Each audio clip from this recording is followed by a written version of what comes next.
Brezilya'da futbol sadece bir spor değildir. Bir dindir, bir kimliktir. Fakir mahallelerin çıplak ayaklı çocukların tek kaçış biletidir. 8 Temmuz 2014.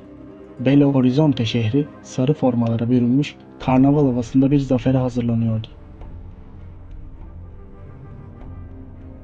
Brezilya bu kupayı daha önce 5 kere kazanmıştı. Herkes 6. yıldızın parıltısını hayal ediyordu. Ama o akşam güneş battığında Brezilya futbolu sadece bir maç kaybetmeyecekti. Kendi evinde, kendi halkının gözleri önünde ruhunu teslim edecekti. Tarih kitapları skoru 7-1 diye yazacaktı ama Brezilya halkı için o skor kalplerine saplanan 7 paslı bir hançerdi.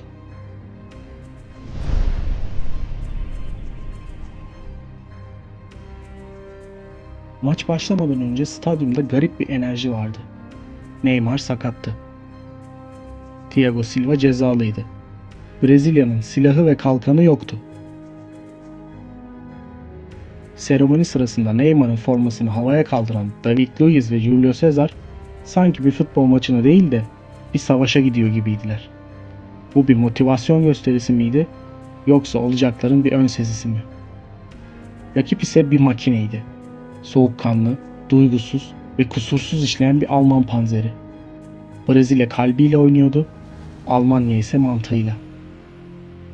Dramanın ilk perdesi 11. dakikada bir köşe vuruşuyla açıldı.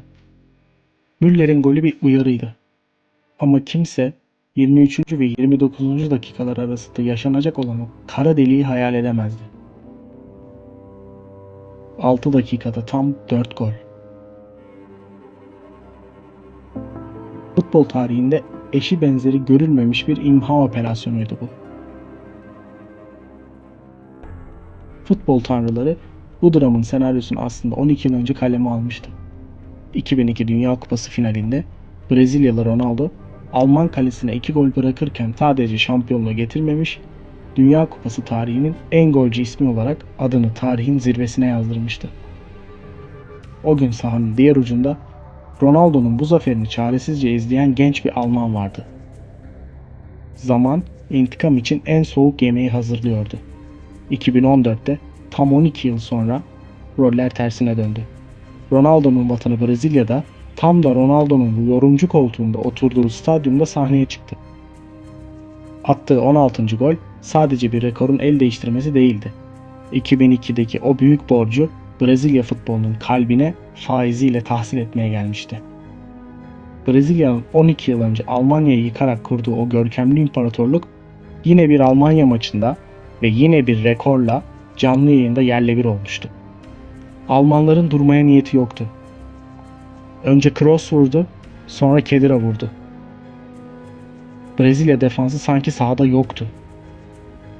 Tribünlerdeki taraftarlarının gözyaşlarını hissedebiliyorlardı.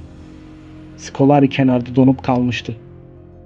200 milyonluk ülke televizyon karşısında nefesini tutmuş, bunun bir şaka olmasını bekliyordu. Ama bu bir şaka değildi. Bu bir imparatorluğun canlı yayında yok edilmesiydi.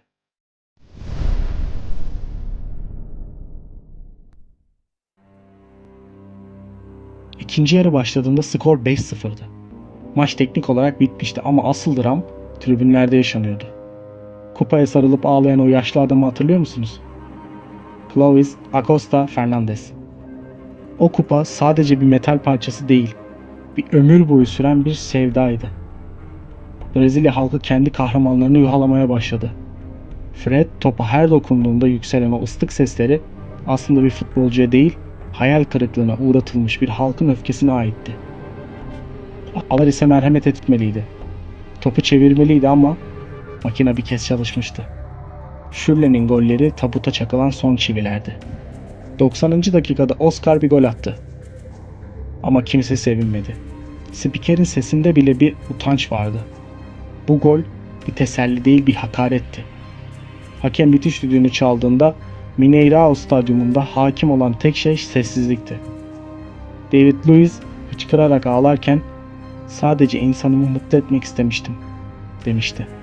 O gece Belo Horizonte sokaklarında samba yoktu. Sadece utanç vardı. 1950'deki Maracanazo faciası artık bir efsane değil, 2014'teki Mineirao onun yerini çok daha karanlık bir şekilde almıştı. Futbolda şampiyonlar her zaman hatırlanır. Ama bazı mağlubiyetler vardır ki zaferlerden daha çok iz bırakır. Brezilya o gece elendi. Almanya şampiyon oldu. Ancak dünya o günü Almanya'nın zaferiyle değil, Brezilya'nın dramıyla hatırlayacaktı.